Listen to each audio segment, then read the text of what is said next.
Hi, my name is Morgan Brittany, formerly known as Suzanne Capito. I did 3 episodes of The Twilight Zone: Nightmare as a Child, Valley of the Shadow, and Caesar and Me. I started out in television in the 1950s, which will give you a clue as to how old I am. But I had started by doing shows like Sea Hunt and Playhouse 90. And then along came The Twilight Zone, which the very first one I did was called Nightmare as a Child. And I remember that vividly because it was actually the first time I'd done anything in the science fiction vein, and I was very excited about it as a little girl. But I went on and followed that up with films, Gypsy, and I worked with Alfred Hitchcock, The Birds, and Marnie. And then I did my second Twilight Zone, which was when it went to an hour format, and that was called Valley of the Shadow. Went off and did more shows like Rawhide and Gunsmoke and a lot of different anthology shows at the time. Came back again to the Twilight Zone and did actually my favorite Twilight Zone episode that I did, which was called Caesar and Me, and I did that with Jackie Cooper.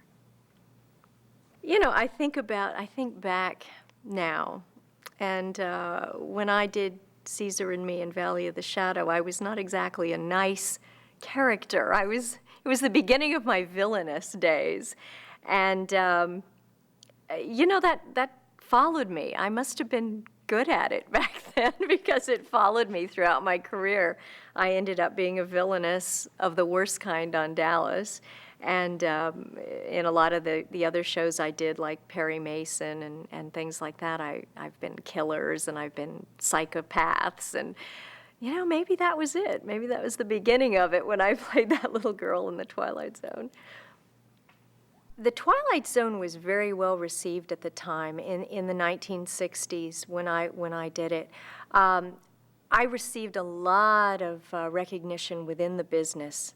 A lot of directors and producers, if you were on The Twilight Zone, they considered you a very good actor because they knew that anyone that was hired for The Twilight Zone had to really cut it. They really had to know what they were doing, whether you were a child or an adult.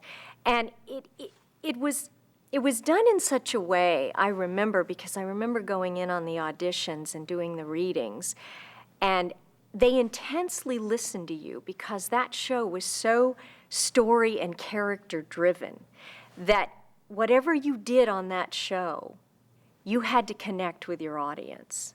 You had to do something or bring something to that role that was going to rivet the audience. And I think to this day, that's why The Twilight Zone is still so successful. Because when you sit down and you watch it, no matter what age you are, because I remember my son, he was about 8 years old when he saw The Twilight Zone for the first time, he was riveted to the show. Now, bear in mind, there's no car crashes and special effects and things blowing up, which we have in the business today. It was facial expression. It was inner emotion. It was the way it was written. I remember it was the characters and the way the directors would speak to you and say, this is what I want from you. But, you know, it was very well received in the business, and that's why I know that I got a lot more jobs after that, a lot more roles on television because I had been in The Twilight Zone and because they knew that you could really handle anything. I think it's one of the highlights of my career. I'm very, very proud to have been a part of it. To this day, I absolutely adore the show.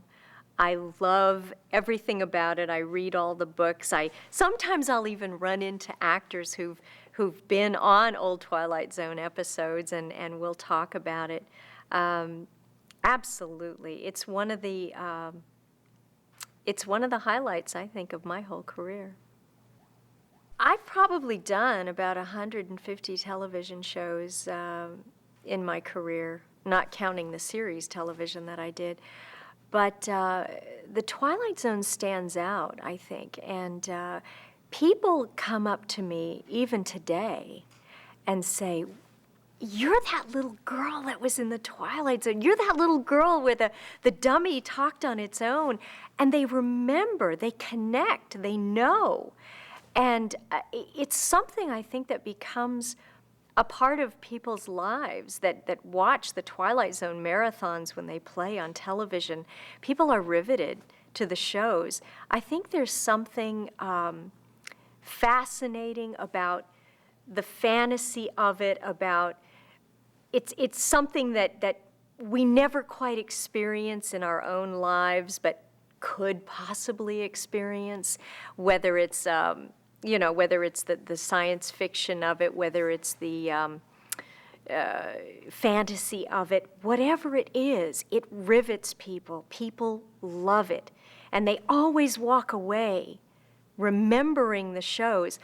To this day, I mean, my son has an image of that one, I can't remember the title of it, but the one Twilight Zone with, I think it was Donna Douglas, where she was the beautiful girl and she was wrapped in the bandages, and you never saw the faces of the people in the hospital until the very end.